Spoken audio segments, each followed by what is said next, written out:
Okay, so open up DigiLocker website. Once you're inside, you just simply go ahead and sign in.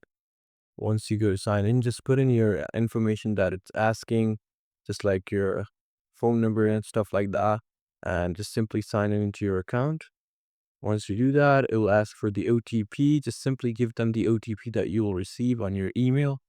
After that, it will show you this, but you simply need to go ahead and go to your documents.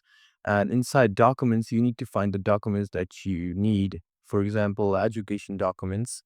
So this one right over here, Academic Bank of Credits, just go ahead and press on that. And then you just need to create your ABC ID card and just press on get document because you do have your information filled in already.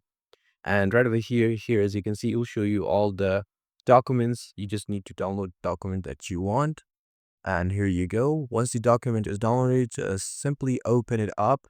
And here you go.